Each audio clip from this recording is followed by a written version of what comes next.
Oi, alunos! Vamos falar hoje sobre senso comum e conhecimento científico.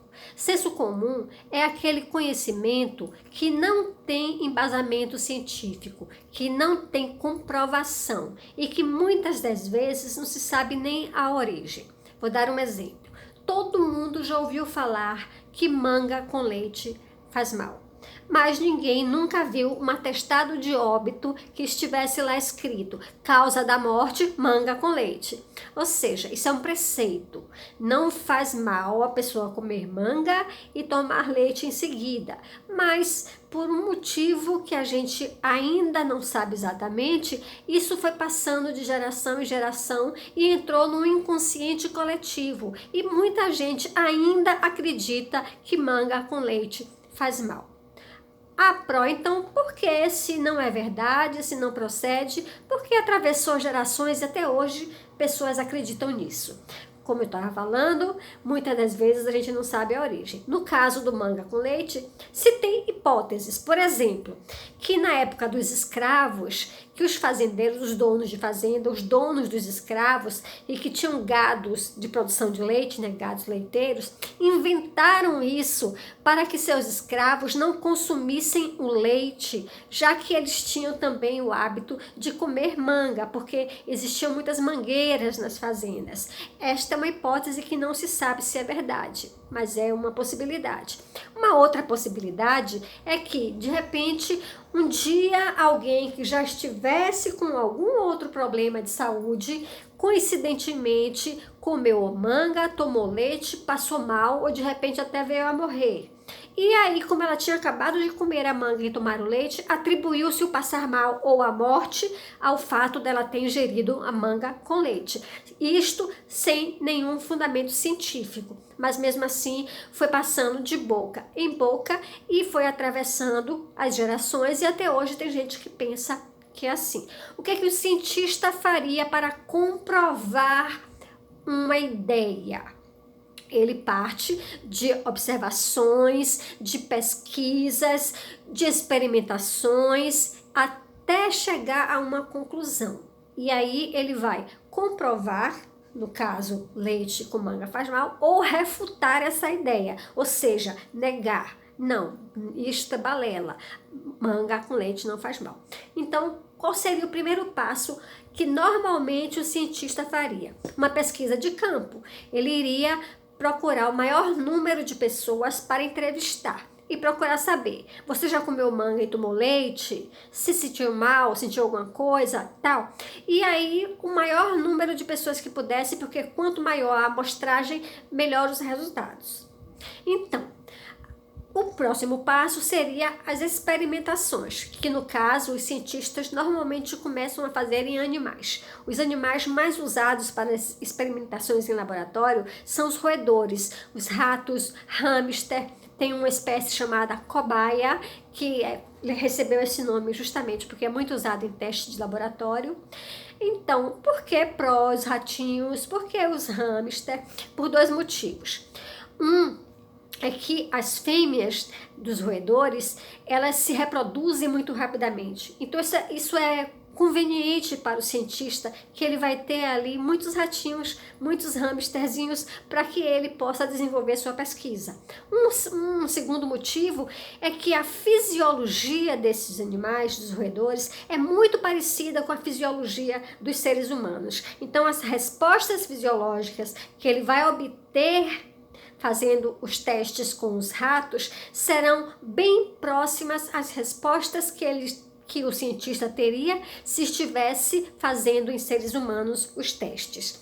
Bom, mas não é assim aleatório. Ele faz dentro da metodologia científica.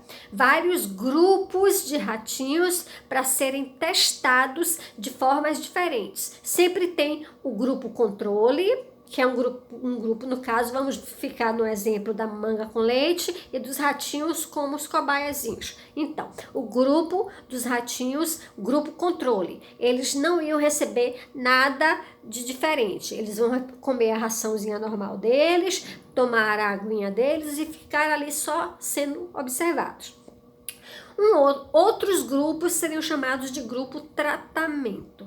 Então, digamos que um grupo B ia receber a manga boa, em bom estado de maturação, nem verde, nem podre, e um leite de boa qualidade. Pronto, eles iam se alimentar disso e ficar sendo observados. Um grupo C iria receber um leite estragado e uma manga boa. Um grupo D ia receber uma manga verde e um leite bom. Um grupo seguinte podia receber uma manga verde e um leite estragado, ou seja, tem que testar todas as possibilidades e observar os resultados. Mas não é só isso, ele tem que repetir várias vezes para isso ser validado. Não é uma vez só. Para a comunidade científica é muito importante a repetição dos experimentos. Tendo testado em animais, um próximo passo, com muito critério, com toda a segurança e se obtiver autorização, dali o cientista pode passar a fazer teste em seres humanos, obedecendo os mesmos critérios, os grupos, grupo controle, grupo de tratamento, fazendo o mesmo procedimento que foi feito com os ratinhos. E aí, juntando todos esses dados, ele vai levantar a hipótese e chegar a uma determinada conclusão. Então, PRO quer dizer que o senso comum, que o que não for atestado cientificamente não tem valor nenhum. Não, também não é assim. Existem ideias, existe o senso comum que tem fundamento. Vou dar um exemplo. De repente, lá na Amazônia, um grupo indígena há centenas de anos se tratam com uma determinada planta quando eles têm diabetes e comprovaram empiricamente o que é o empirismo. O cientista empírico é aquele que vai no teste de tentativa e erro, vai tentando, errando, até que consegue chegar a um acerto. Isso também tem o seu valor. As comunidades indígenas têm os seus curandeiros, os seus pajés, as suas raizeiras, e eles estudam da forma deles, ali diretamente com a natureza, e aquilo pode sim levar um benefício à sua comunidade. E isso, inclusive, pode ser atestado como válido pela própria comunidade científica. No caso desta planta específica que eu mencionei, com que os índios tratam a diabetes, foi levada essa planta à comunidade científica e cientistas pesquisaram e chegaram à conclusão de que ela de fato tem um princípio ativo muito parecido com a insulina, tanto que esta planta passou a ser chamada de insulina. Não é o nome científico, é o nome vulgar, insulina. Por quê? Porque a insulina é a substância que o nosso pâncreas produz para metabolizar o açúcar. O diabético, ele não tem condições de produzir a insulina. Então, isso causa vários danos a ele. Então, esta planta foi atestada cientificamente que tem sim o seu valor no tratamento da diabetes.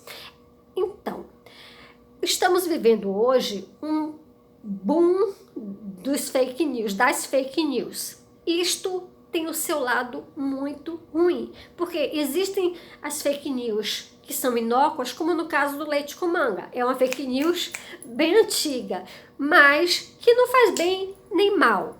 Mas existem as fake news que podem causar muito mal. E eu vou dar um exemplo. Estamos vivendo este problema, que é o Covid-19. O mundo inteiro em pânico e buscando medicamentos e vacina para sair deste problema. E num determinado país, um determinado presidente resolveu, sem ser médico, sem ser biólogo, sem ter nada a ver com a ciência, resolveu prescrever praticamente um medicamento dizendo que ele trata o Covid-19 sem que este medicamento tenha sido comprovado sem que tenha sido comprovada a sua eficácia. Muito pelo contrário, este medicamento causa muitos efeitos colaterais e podem levar à morte, o que inclusive registra-se que aconteceu. Pelo menos foram noticiados alguns casos de pessoas que se medicaram com este medicamento e que vieram a óbito. Ou seja, este medicamento, primeiro, ele não foi ainda comprovado que é eficaz no tratamento do Covid-19. Segundo, ele é muito perigoso e deve ser ministrado apenas com orientação e com acompanhamento médico. Outro exemplo, ainda falando sobre o Covid-19, um outro presidente de um outro país, inclusive um país de primeiro mundo, top de linha, esse presidente eleito democraticamente também chega ao microfone e fala ao seu povo: bem, se desinfetantes e saponáceos, né, detergentes e sabão, se eles matam os vírus, será que se a pessoa injetar desinfetante nela, será que ela mata o coronavírus? Ou seja, é um absurdo imenso e muito mais absurdo ser proferido por um presidente à sua população que está em pânico. E o que aconteceu? Algumas pessoas, isso pelo menos foi noticiado, eu não posso dizer com 100% de segurança, porque é uma coisa tão absurda que eu até reluto em acreditar, mas noticiaram que algumas pessoas deram entrada na emergência porque se injetaram desinfetante, ou para curar do coronavírus, ou até como forma de prevenção. Ou seja, é uma fake news, é uma notícia errada e do mal, que pode causar muito mal. Então é isso. É muito importante o conhecimento científico, o embasamento científico. É muito importante que se invista em educação, em conhecimento, em tecnologia, porque a ciência tem seu valor. É a ciência que pode garantir os resultados. E com saúde não se brinca. Beijinho.